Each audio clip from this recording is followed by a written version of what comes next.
un peu nga ñëw ci commune de Mbolo Birane lieu de vote Galoya Peul bureau de vote numéro 2 tu as également des irrégularités nga ñëw ci bureau de vote numéro 3 dans le même lieu de vote tu as également ces irrégularités bureau de vote numéro 2 tu as également ces irrégularités ainsi de suite le bureau de vote numéro 8 de la commune de Galoya Tukuleur tu as également ces irrégularités le bureau de vote numéro 1 commune de Mbolo Birane Tilamol Diabanabe, tu as également ces irrégularités.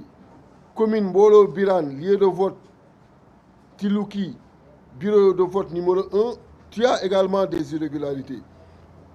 Doumgalao, tu as également des irrégularités sur Seralbé, bureau de vote numéro 2. Il y en a vraiment énormément. Ça peut me prendre toute la soirée à vous lister ces irrégularités-là. Et ce n'est pas exhaustif parce que vous savez que carton yi fees na daanaka salle bi bu fekkee dama leen bëggoon dajale ñoom ñëpp dans ces départements-là et mënoo di leen ubbi benn par benn mais ku gis lii war na mën a yóbbee nga ni finalement on demande au président de la commission bu ko defee ñu suspendre publication résultat yi mu prévoir demain 17h pour nous permettre à l'intercoalition ñu ubbi bureau de vote par bureau de vote bu bëggee sax mu doon une séance publique bu ko defee sénégalais yi mën a xam li xew ci zone yooyu notez avec nous ces irrégularités qui sont inadmissibles parce que une irrégularité bi nga xam ni day toucher un PV sans aucune signature ni de l'administration ni des représentants de coalition kooku c'est inadmissible ñu koy valider.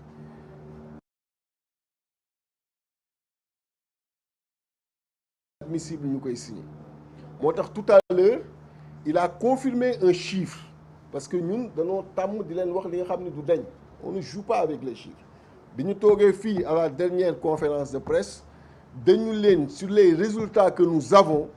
au moment où on vous parle ci département yi on est à 55 là où eux ils sont à 57 c'est ce que je vous avais dit ici bi ñuy quitté léegi bi mu defee décompte yi ci ku nekk département ya nga gagné ak la nga fa jël il a confirmé que Yewwi à 39 et Wallu à 16 ça fait exactement pour l'intercoalition 55. Vous voyez que ce chiffre-là il n'a pas bougé et c'est à partir de ce chiffre et des projections yi mu war a joxe ci laa leen yóbbuwoon ci 28 et ce sont ces 28-là à partir de Podor de Matam de Kanel, de Ranérou, avec ces scores qu'ils ont sortis et qui sont sur les PV départementaux, c'est à travers ces 4 départements qu'ils sont en train de faire la correction. Parce que le chiffre ils donnent un nombre de députés sur la proportionnelle qu'ils vont s'attribuer pour nous les arracher, ces députés-là. C'est ça. Moo tax comme noté nañu irrégularité yi te ce sont ces irrégularités qui font qu'à Podor nga am 91 000 qui font qu'à Matam nga am 65 000 est-ce qu'il y a lieu de proclamer ku nekk ci proportionnel bi ñaata nga am moo tax bi ñu demee ba foofu ñu ni que mënagoo wax léegi proportionnel bi tu nous as confirmé sur les listes majoritaires parce qu'on ne badine pas avec les chiffres mais ces irrégularités que nous avons notées si elles doivent être traitées elles vont impacter nécessairement sur la proportionnelle donc la proportionnelle ne peut être lue qu'après traitement de ces irrégularités et la profondeur de ces irrégularités va impacter en profondeur sur la répartition ci liste nationale bi et voilà mais demain inchallah on va demander que ñu ubbi carton yëpp ubbi bureau de vote yëpp bu ko defee jël temps chaque bureau de vote bu bëggee mu doon sax séance publique ñu taxaw si ku nekk gis la nga ca gis luñ ciy valider ñu valider ko avant que muy dem au niveau du Conseil constitutionnel parce que ñoom ils ont la possibilité de supprimer des bureaux de vote mais ils n'ont pas la possibilité de supprimer un scrutin dans un département ou bien de reprendre le vote ça c'est de la compétence du Conseil constitutionnel donc voilà en résumé li nga xam ni moom lañ fa liggéey ak lañ fa gis lan fa wax ak li nga xam ni moom lañ fa nar a continuer parce que Sénégalais yi mën ñu mobiliser voter pour ñun ba pare par d'autres voies tey jii Macky Sall bëgg que récupérer d'autant plus que boo defee même ci daw ñoom ñu génne ko boo defee le cumul en absolu des suffrages de Yewwi plus Wallu on est devant eux on est devant Benno Bokk Yaakaar même ci seen yi ñuy dawal ñoom même ci seen yi ñuy dawal attribué wu 82 jox ñu 80 en absolu maanaam ñi woteel Yewwi nga boole ko ak ñi woteel Wallu nga totaliser ko en nombre de voix on est devant Benno Bokk Yaakaar on est devant Benno Bokk Yaakaar donc la majorité ñoo ko yor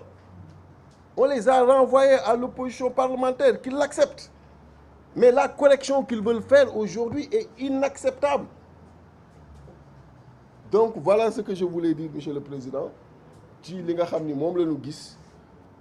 affaire bi bare na mais toog fii di leen limal lu dul jeex amul njariñ c'était à titre d'exemple que ñu jox leen ci yenn yi mais li ngeen mën a retenir mooy demain le travail va se poursuivre et pour nous il est important que ñu ubbi kees yëpp même si encore une fois on salue la disponibilité du président de la commission mais on recuse sa décision de ne pas laisser à la coalition la possibilité de photographier ou de photocopier ces irrégularités pour que opinion bi mën a gis ak ñun li nga xam ni moo fa xew ñu leen di gërëm di leen sant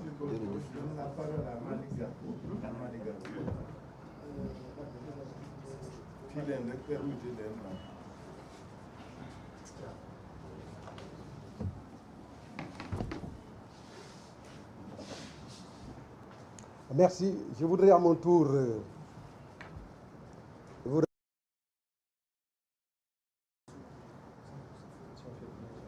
le monde entier parfaitement qu'à travers les élections législatives du 31 juillet 2022, que le pouvoir Macky Sall a perdu la majorité électorale au Sénégal. Cela est manifeste. Cela est concret et cela traduit la volonté fortement exprimée du peuple sénégalais de mettre en exergue les jalons du changement à travers l'intercoalition Yewwi Wallu. Le peuple sénégalais, mû par la défense intrinsèque de ses intérêts supérieurs à notre pays, les contours d'une démocratie réelle, à même de générer les conditions de satisfaction de la demande et des besoins des populations pour un développement harmonieux, mais également pour l'intégrité et des perspectives de rayonnement économique et social de notre nation. Le peuple sénégalais a donné la majorité à l'intercoalition Yewwi Wallu pour redresser ce pays, pour sauver le Sénégal et pour faire amorcer à notre pays un grand virage vers son développement, vers la démocratie et l'expression des libertés. Mais cela est clair et cela est déterminant. C'est la raison pour laquelle l'intercoalition Yewwi Wallu ne peut en aucune manière accepter l'inacceptable. Et l'inacceptable, non acceptable, la volonté manifeste et de son gouvernement de confisquer la volonté populaire.